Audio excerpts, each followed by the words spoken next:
وہ چیزیں جن کے لیے کہا گیا ہے کہ ایک ہاتھ سے دو دوسرے کو خبر نہ ہو. آپ رمضانوں میں دیکھیے گا, آپ دیکھیں گے آٹا بھی بٹ رہا ہوگا, راشن بھی بٹ رہا ہوگا, سب بٹ رہا ہوگا, اور 10-12 چینل والے بھی ہوں گے, آپ انہیں بھی کچھ نہ کچھ دیتے ہیں کہ جی یہ آپ ہمارے ذرا پروموٹ کیجئے گا, ہم نے یہ راشن بانٹا, یہ رضائی بانٹی, یہ ہم نے کیا. تو یہ سراسر غلط ہے. نیک کاموں کی پروموشن نہیں ہونی چاہیے. دوسرے یہ جو جگہ جگہ دسترخوان بنے ہوئے ہیں نا, اب خدا را ان کو ختم کریں, خدا را ختم کریں. قوم کو بھکاری نہ بنایا جائے. وہی چند لوگ ہیں انہیں دسترخوانوں پہ آتے ہیں گھوم پھر کے, پھر 2 گھنٹے کے بعد آ کے وہاں بکرا کھا جاتے ہیں, پھر گھوم پھر کے آتے ہیں چکن کھا جاتے ہیں. مطلب وہ غریب آدمی جو سفید پوش ہے وہ کہیں نہیں جاتا, یہ بات یاد رکھیں. وہ اپنے گھر سے نکلنا اپنی موت سمجھتا ہے, لیکن اسے کوئی نہیں پوچھنے کو تیار, کوئی پوچھنے کو تیار نہیں ہے. وہ کل بھی مسائل زدہ تھا, آج بھی مسائل زدہ ہے. بھکاری معاشرے سے ہمیں باہر نکلنا ہے. ہم نے نوجوانوں کو ہنر دینا ہے, ہنر مند بنانا ہے. یہ جو بھکاری اتنے سارے ہیں انہیں بھی پکڑا جا سکتا ہے, انہیں بھی کوئی ہنر سکھایا جا سکتا ہے, انہیں بھی کارآمد شہری بنایا جا سکتا ہے. جیسے ابھی پچھلے دنوں سیلانی والوں نے ہنر مند کے نام سے کورسز شروع کیے, بہت اچھا اقدام ہے. NGOs کو تو یہ کرنا چاہیے, فری آف کاسٹ جو ہے وہ نوجوانوں کو تربیت دینی چاہیے. اسٹیوٹا کے نام سے ایک ادارہ موجود ہے سندھ گورنمنٹ کے پاس, وہاں پہ آپ دیکھیں, لیکن وہاں بڑی بڑی پرنسپل بیٹھے ہیں, بہت بڑا اسٹاف بیٹھا ہے, لیکن عملاً کام وہاں نظر نہیں آ رہا. ہونا چاہیے عمل, عمل کے بغیر زندگی نہیں بنتی, یہ کلیئر بات ہے. اور میں تو ہمیشہ ایک بات کہتا ہوں کہ میں نے مانا میری آواز نہیں جائے گی, میں نے مانا میری آواز نہیں جائے گی, در و دیوار سے ٹکرا کر پلٹ آئے گی. ابھی بھی وقت ہے, اندھیروں کا کرو کوئی علاج. ابھی بھی وقت ہے, اندھیروں کا کرو کوئی علاج, ورنہ یہ نسل اجالوں کو ترس جائے گی. بہت بہت شکریہ ڈاکٹر شجاع صغیر صاحب, ہمارے پروگرام میں تشریف لائے اور اپنی قیمتی آراء سے ہمیں آگاہ کیا اور بہت ہی اچھی باتیں بتائیں. بہت شکریہ حنیف صاحب, بہت شکریہ.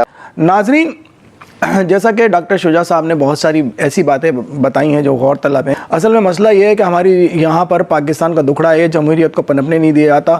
حزب اختلاف اور حزب اقتدار کی جنگ ہمیشہ جاری رہتی ہے, چاہے وہ کوئی سی بھی حکومت ہو. اسی طرح اگر پیپلز پارٹی کی حکومت ہوگی, دور حکومت تھا تو نون لیگ والے شور مچاتے تھے, اور نون لیگ کی حکومت تھی تو پیپلز پارٹی والے شور مچاتے تھے, اور ان دونوں کی حکومت تھی تو ہمارے تحریک انصاف کے عمران خان شور مچاتے تھے. مگر شور مچانے سے کچھ نہیں ہوتا, عوام کی بھلا کے لیے اور بھلائی کے لیے کام کرنا ہے. اور عوام کس طرح سختی کا شکار ہے, کس مصیبت میں گرفتار ہیں, دواؤں کے ادویات کے پیسے اتنے بڑھ گئے ہیں, اور جو گروسری ہے اس کے اتنے پیسے بڑھ گئے ہیں کہ عام جو عوام ہے اس کی دسترس سے باہر ہے. تو ہماری دعا ہے کہ اللہ تعالیٰ تمام مشکلات سے اس عوام کو, اس پاکستان کو نکالے گا. اپنے ہوسٹ محمد حنیف خان کو اجازت دیجیے. اللہ نگہبان.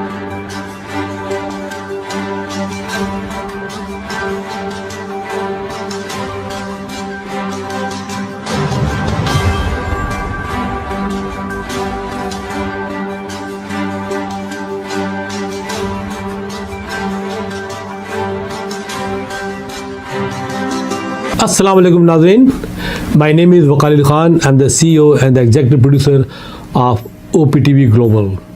آپ دیکھ رہے ہیں OPTV گلوبل.